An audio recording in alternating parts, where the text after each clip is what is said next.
Wales 40, England 24. You know, sometimes you watch a game of rugby and you just think, I don't want to be talking about the ref after the game. I want the ref to be anonymous. And this is not going to be one of those games. A couple of controversial decisions this one, but still some good rugby play despite the ref being prominent in this one. I try not to talk about the refs too much if you're familiar with my vids. I will talk a little bit about a couple of the tries and whatnot, but yeah, we'll try to keep it mostly about the game. Firstly, you got to say, man, 40 points to 24 is a hell of a win for Wales. Ref or no ref, that's a big old win. It's a bonus point win, triple crown. So congratulations. It's quite a turnaround for Wayne Pivac and his guys after the pretty rotten 2020. I was going to use a more a slightly less subtle word than that one, but yeah, it's an improvement for sure. And Eddie Jones is going to continue to cop some stick for seemingly having just the one plan and the one team, and when it doesn't go accordingly, left without ideas. But honestly, discipline in this one was costly. The ref was a factor to a degree. I don't think the ref was the deciding factor, but people will talk about that one till the cows come home. And yeah, overall, the game of rugby was pretty entertaining. England went behind, brought it back. But anyway, key events, stats, and you guys can let me know your thoughts. Itoje was making Hardy's life pretty hell. It was reminiscent of that Scotland game where he was using those long limbs of his to get all up in Price's face. This time it was Hardy. But he gets penalised a few times. I think there's a couple of penalties he gave away where I was like, that's a bit borderline, but a lot of them were a bit trouble. Deliberate knock-on was the first one after a line-out. Wales threw a line-out. Kick for touch, went for a line-out, and then their maul won a penalty. So a couple of quick penalties, both conceded by Itoje, means Wales are up 3-0 early on. He almost makes up for it, though, on 6 minutes with a charge down on Hardy. He's almost able to regather, but Liam Williams has some bloody quick thinking to get across and scramble that ball down, so very, very close. And I wrote a note saying, this is just like the start of that Scotland game. So, yeah, slightly ominous for Kieran Hardy, but he did all right. 10 minutes, Young's had a big old line break. They had advantage. He was looking around for support runners. I don't think if he'd just pinned the ears back, he would have been set for anything because there was Welsh defenders all over the place. But he was looking for support. England win another penalty actually after that because they got a second advantage and they opt for the 3, so 3 points apiece. 13 minutes, Itoje concedes another penalty. I wrote he's making Hardy's life hell, but he gets penalised for being off his feet. That one was kind of borderline, but I was happy enough with it. And yeah, Wales lost their line out anyway, so yeah, they kicked for touch and it kind of cancelled it out. 15 minutes, England concede another penalty. This is becoming a bit of a broken record, isn't it? They got the yellow card warning, and this is the one where Wales do the quick tap, I think it's bigger, a cross kick to Adams, and he beats George Ford in the air to score the try. Now, this is kind of controversial moment number one. The first Wales try to Josh Adams. Now, fortunately, because I was watching it on demand and I was watching it on the streaming service, like rather than on the telly, I've got full control, just like a YouTube video, to be able to go back and count the seconds. What was the actual conversation? Because I went back and watched it again. I watched it a couple of times.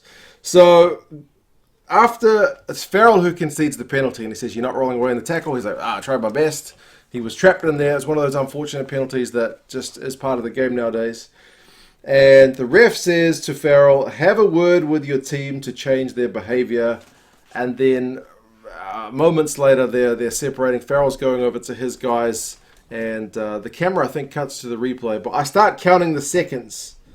And there's approximately, at least by my count, 22 seconds between the conversation finishing and then the whistle going for play on. Now, this may be an unpopular opinion, but I think 22 seconds is enough time for you to tell your players, we're on yellow card warning, watch the discipline, be careful. I don't know what kind of conversation he's having, but 22 seconds should be enough. If you've got a long memory, not that long, but I think it's 2004. I went back and found the clip. Ireland against the Springboks. Paul Honus, the New Zealand ref, tells John Smith, the Springbok captain, too much ill discipline. Talk to your players, please. And he tells him, talk to your players. John Smith turns around, goes to talk to his players, and it's 6 seconds before O'Gara taps it and they score a try. So 22 seconds seems like an age compared to 6 seconds. A professional rugby team should be more aware. Now, the ref can control that situation better. I will say that. If you've given a directive to tell the guys, go talk to your players, watch your discipline, you're on a warning, you could probably be a bit more in control of that situation. But still, I think teams generally have to be alert. In Super Rugby level, I've seen my team, the Blues, countless times concede a penalty, just turn their back on the opposition, start trudging back to the line, thinking they're going to kick a 3, and they get pounced on. So that one, controversial as it may be, approximately 22 seconds.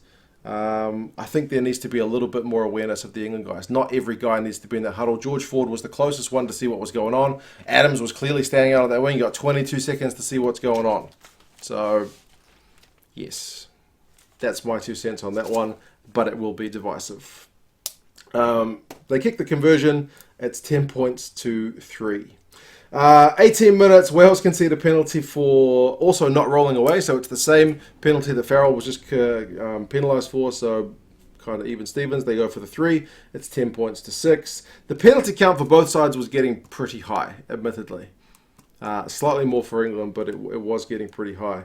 29 minutes, Adams, he kicks it for Lewis Rees-Zammit when he's got advantage. Now, there's another try, because Lewis Rees-Zammit tries to gather it. I write, knocks it on. Liam Williams forces it, and I write the note, but surely back for the knock on. The TMO looks at it, and they rule that it's not a knock on.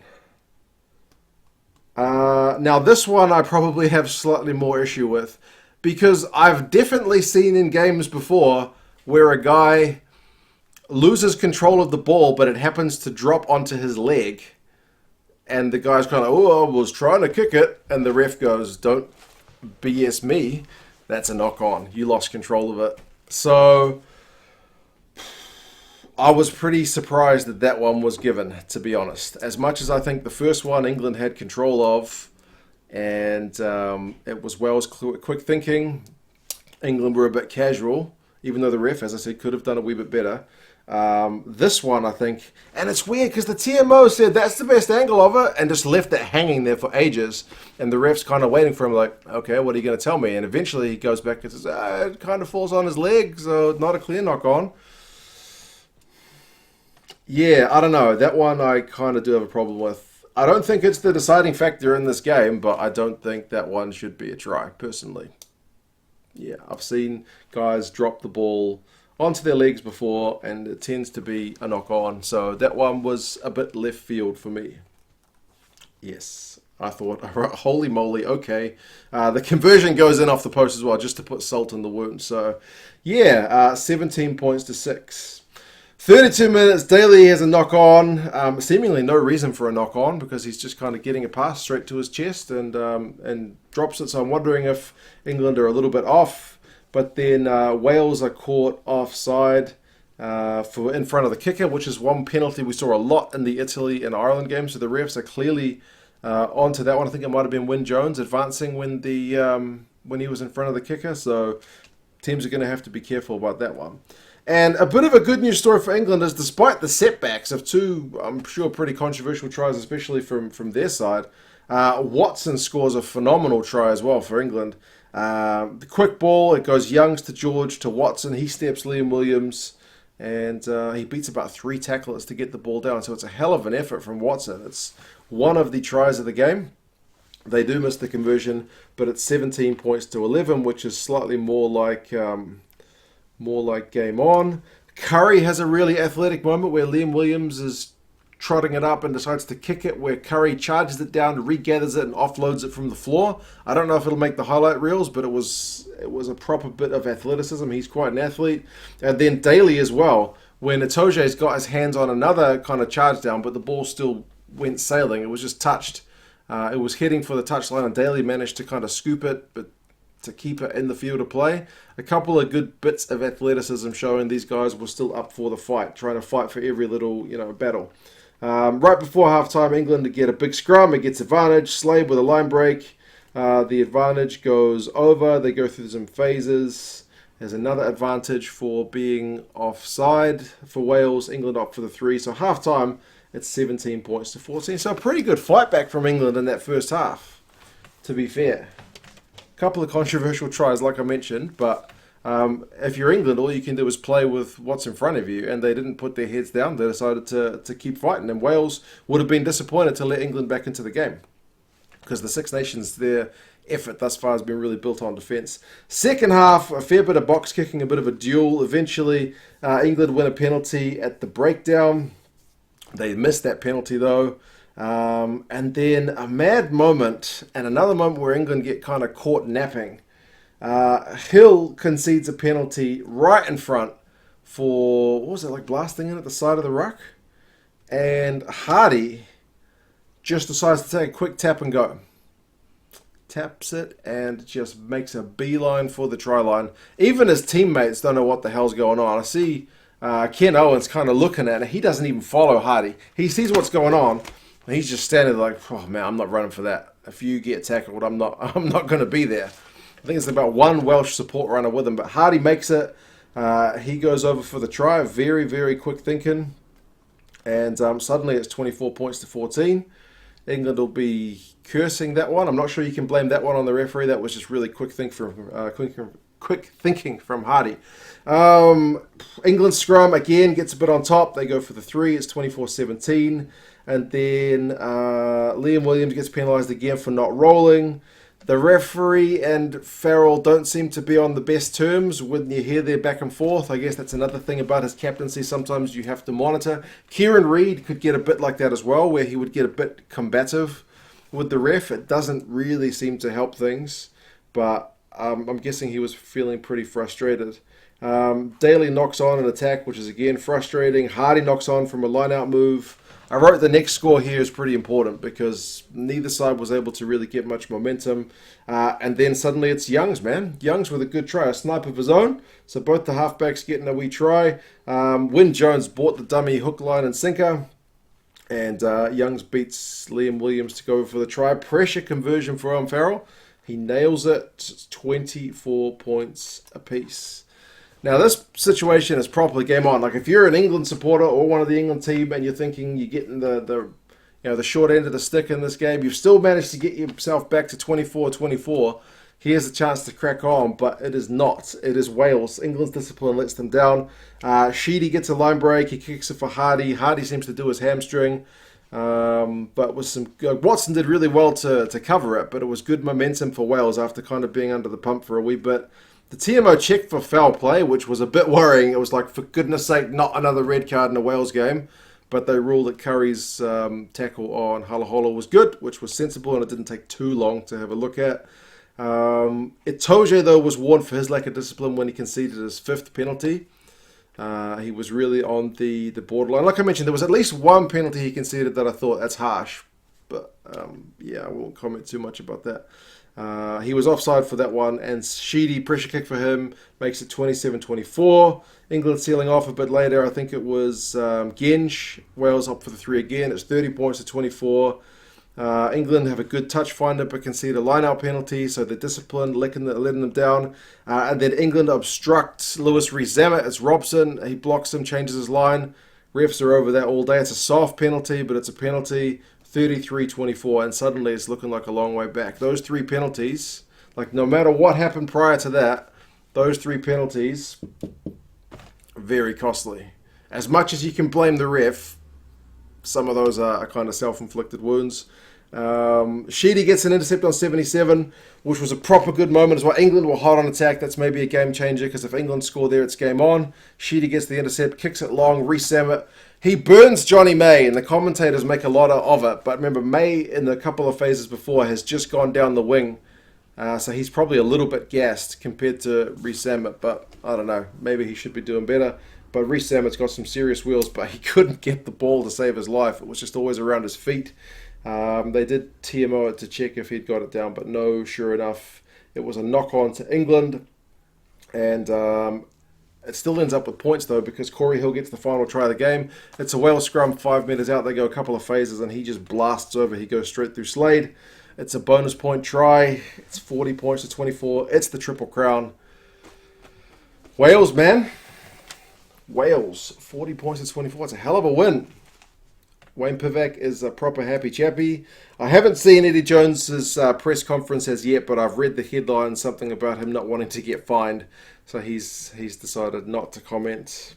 Possession finishes 56-44. Territories 54-46. Line breaks is 4-5 with England's favour. So Wales with more possession and territory. England the one more line break, pretty even. Turnovers 1-3-2. It's in Wales' favour.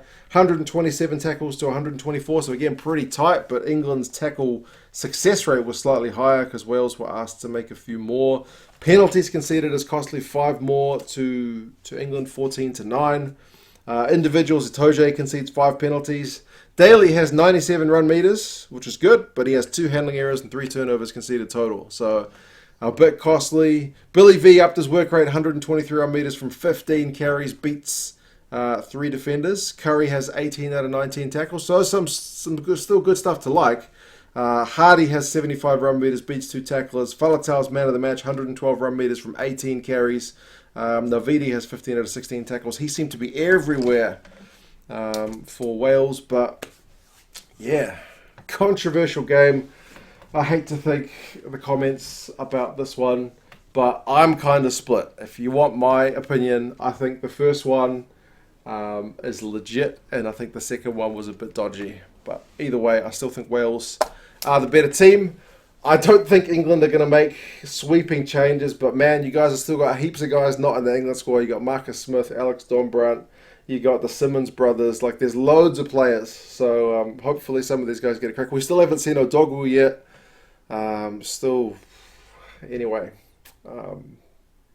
entertaining game, if not a bit controversial.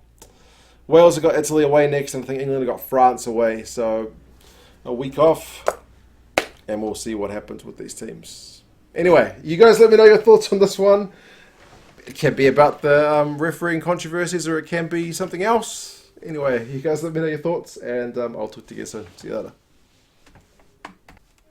If you guys are looking to get your hands on some rugby gear, be it club teams, premierships, Super Rugby, Pro 14, international teams, if you want some rugby gear, not just jerseys, but, you know, jerseys is kind of my thing, head over to World Rugby Shop. I'll put a link to their store in the description. They've got heaps of stuff on sale. One of the best kind of collections you will see in any of the rugby jersey and rugby gear stores around. And a bonus thing about these guys, we have partnered up. So if you use the code 2 cents when you're at the checkout, you will get an additional 10% off your order as well. So yeah, man, World Rugby Shop, link in the description. Check it out, guys. Take care. Bye.